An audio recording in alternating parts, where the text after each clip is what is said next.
오늘 조선일보 사설은 잼버리, 남 탓하며 정쟁 뛰어든 문, 부끄러움은 국민목 맞다입니다.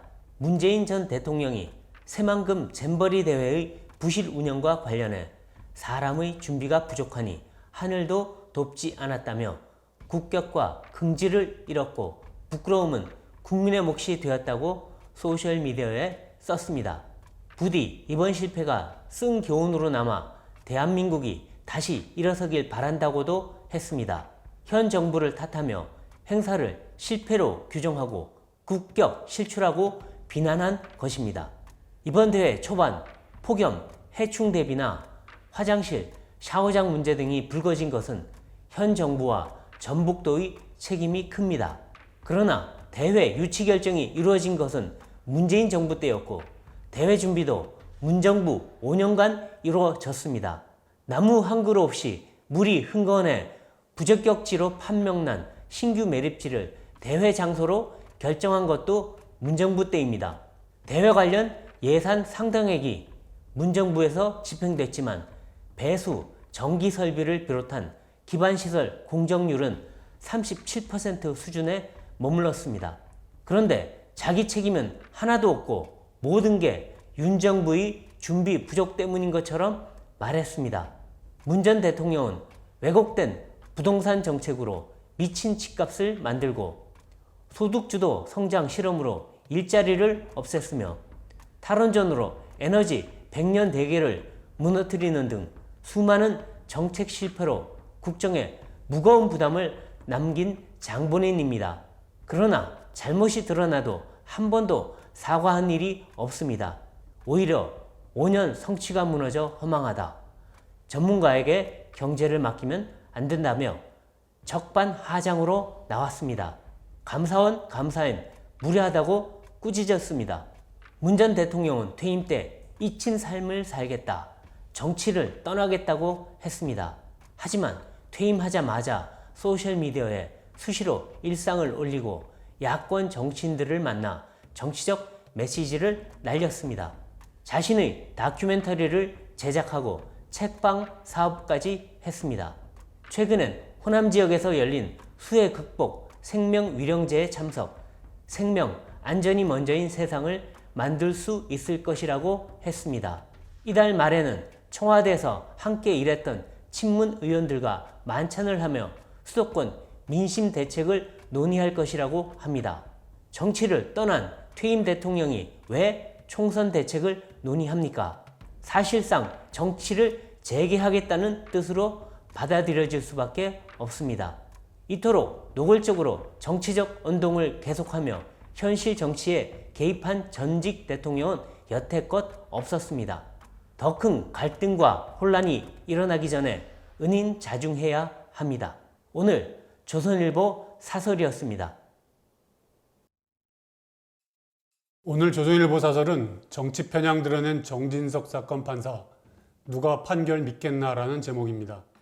노무현 전 대통령 명예훼손 혐의로 기소된 국민의힘 정진석 의원에게 징역 6개월을 선고한 박병건 서울중앙지법 판사가 판사 임용 뒤에도 친민주당 성향을 드러내는 글을 소셜미디어에 올린 것으로 드러났습니다. 지난해 이재명 민주당 대표가 대선에서 진 뒤 이틀 정도 울분을 터뜨리고 슬퍼도 했다가 사흘째부터는 일어나야 한다고 썼습니다. 민주당 박영선 후보가 서울시장 선거에서 패배하자 피를 흘릴지언정 눈물은 흘리지 않는다는 표현이 담긴 사진을 올렸습니다. 통상 명예훼손 사건에선 벌금형이 선고되는데 박 판사는 정 의원에게 이례적으로 징역형을 선고했습니다. 그의 정치 편향이 판결에 영향을 미쳤다고 볼 수밖에 없습니다.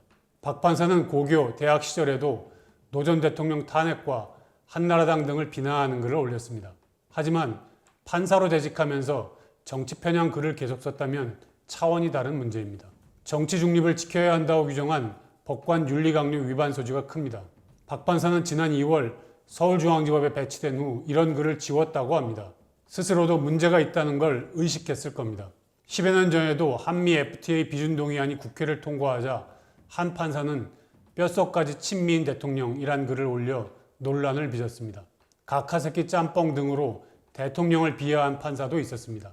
문제가 되자 대법원 공직자윤리위는 2012년 소셜미디어에서도 법관은 공정성을 의심받는 행동을 해서는 안 된다고 권고했습니다. 그런데 아직도 달라진 게 없습니다. 김명수 대법원장 취임을 전후해 일부 판사는 정치 성향을 더 노골적으로 드러냈습니다. 진보 성향 모임인 국제인권법연구회 소속 판사는 재판이 곧 정치라고 했고, 다른 판사는 문재인 대통령 당선 다음 날 지난 6, 7개월은 역사에 기록될 자랑스러운 시간들이라고 했습니다. 그런데 대법원은 문제 삼지 않았고 특정 모임 출신들이 사법부 요직을 독차지했습니다. 박 판사가 정치 성향을 드러내는 글을 계속 쓴 것도 김명수 대법원의 분위기와 무관치 않을 것입니다. 이렇게 노골적으로 정치 성향을 드러내는 법관의 판결을 누가 납득하겠습니까? 오늘의 조선일보 사설이었습니다. 오늘의 조선일보 사설은 이 대표 검찰 출석 전날 민주당은 1특검 4국정조사 동시 추진이라는 제목입니다. 이재명 대표의 검찰 재소환을 하루 앞두고 민주당이 1특검 4국정조사를 추진하겠다는 계획을 발표했습니다. 특별검사를 임명해 해병대 최수근 상병 사건을 수사하고 양평 고속도로 논란, KBS 이사장 해임, 새만금 잼버리 부실, 오송 지하차도 참사에 대한 국정조사를 추진하겠다는 것입니다. 특검과 국정조사는 여야 합의로 실시하는 게 정치권에 확립된 관례지만 민주당이 국회 다수당이 된 후엔 단독으로 밀어붙이는 일이 반복되고 있습니다. 특검, 국정조사 5건을 동시에 추진하는 것부터 이례적입니다. 특검은 검찰 수사가 제대로 진행되지 않을 때 하는 것입니다. 최상병 사건은 아직 경찰 수사 단계까지도 가지 못했습니다. 해병대 수사단이 자체 조사 결과를 경찰에 이첩하는 단계에서 외압과 항명 논란이 불거졌습니다. 특검을 하더라도 향후 경찰 수사 등을 지켜본 후 하는 것이 마땅합니다. 서울 양평 고속도로는 국토부가 사업 백지화 및 원점 재추진 방침을 밝혔습니다. 주민과 전문가는 물론 민주당 의견도 듣겠다고 했습니다. 그런 마당에 국정조사를 벌이겠다는 것은 처음부터 머리를 맞대고 대안을 찾을 마음이 없었다는 것입니다. 잼버리 부실 운영은 감사원이 감사에 착수했고 오송 지하차도 참사도 정부가 지자체 등을 감찰해 대검찰청에 수사를 의뢰했습니다. 감사와 수사가 미진할 경우 국정조사를 하면 됩니다. 민주당은 이미 대장동 50억 클럽, 김건희 여사 주가 조작 의혹, 헬로윈 참사 진상규명을 위한 특검법을 발의했습니다. 국정조사 요구는 헤아리기 힘들 정도로 많습니다. 대통령실 관저 이전, 서해 공무원 사건 감사, 북한 무인기 침범, 한일 정상회담 등에도 국정조사를 요구했습니다. 그래도 원하는 결과가 나오지 않으면 또 특별조사위원회를 만들어 몇 년씩 끌고 가곤 했습니다. 세월호가 그런 식으로 9차례나 진상조사를 했습니다. 헬로윈 참사도 55일간 국정조사를 했지만 아무것도 나온 게 없습니다. 민주당 내부에서도 특검 국정조사 5건을 동시에 하는 것은 불가능하다는 말이 나옵니다.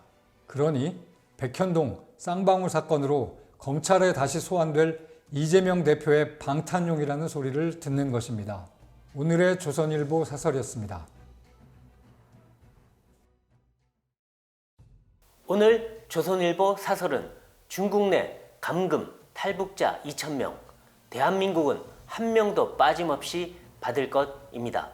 코로나 기간 중 중국에서 붙잡혀 구금시설에 수감돼 있는 탈북민이 2,000명에 달하며 북중 간 국경이 개방되면서 대거 북송될 가능성이 커졌다고 엘리자베스 살몬 UN 북한 인권 특별 보고관이 밝혔습니다.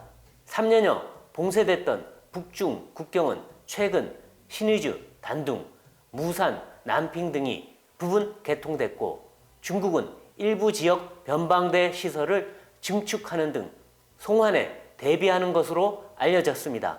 중국이 개방된 국경을 통해 탈북자들을 북송하면 정치범 수용소로 보내져 학대, 고문 등의 비인권적 처우에 노출될 가능성이 큽니다. 중국 당국은 그동안 탈북민을 난민이 아닌 불법 체류자로 간주해 단속하고 구금해 왔습니다. 하지만 탈북자들은 북한 당국의 정치, 경제적 핍박을 피해 탈출한 난민임에 틀림없습니다. 난민지위 국제협약은 고문, 박해받을 우려가 있는 곳으로 강제 송환하는 것을 금지하고 있습니다. 중국은 난민지위 협약과 고문 방지 협약에 가입한 나라입니다.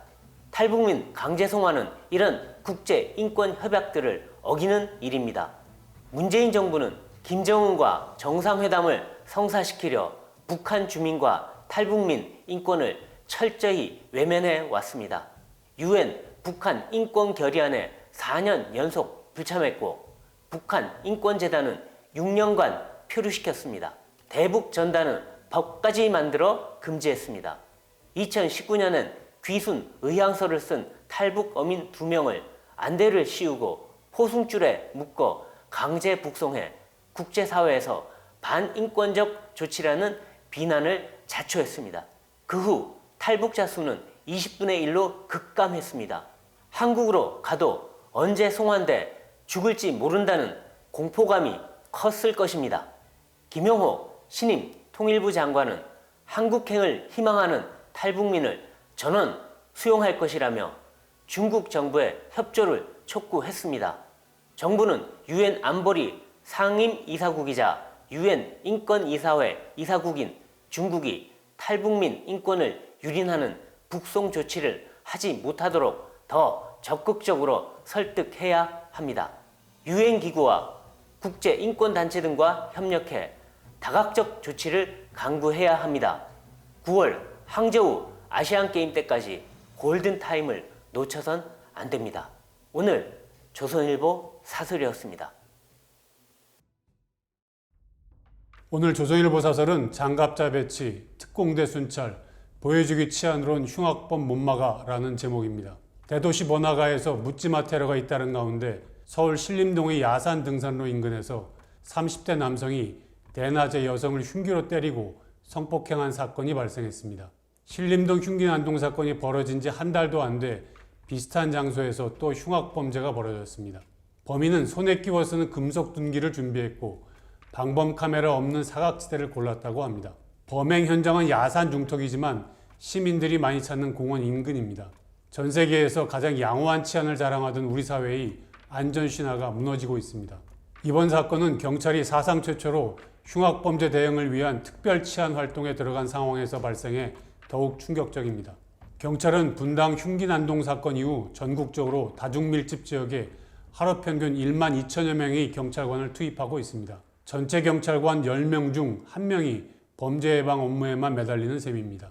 일부 장소엔 소총으로 무장한 경찰 특공대와 장갑차까지 동원했습니다. 국민 불안이 높아진 상황에서 불가피한 측면도 있을 것입니다. 하지만 이런 보여주기식 치안으론 한계가 있다는 것을 이번 사건은 방증하고 있습니다. 도심 한복판에서 대낮에 범죄자에게 공격당할 것을 걱정하는 나라가 된 현실을 더 방치할 수는 없습니다. 경찰은 본령인 민생 치안과 범죄 예방에 허점이 생긴 것은 아닌지 기본부터 점검해야 합니다. 보여주기식 치안 활동은 줄이고 지구대, 파출소, 방범초소 등 일상적인 치안을 강화하는 쪽으로 경찰력을 재배치해야 합니다. 검경 수사권 조정으로 경찰이 수사권을 넘겨받으면서 경찰은 올해부터 수사과에 총 1,009명을 증원했습니다. 증원 인력은 대부분 기동대에서 차출됐다고 합니다. 이로 인해 치안이 약해진 건 아닌지도 점검해야 합니다. 오늘의 조선일보 사설이었습니다.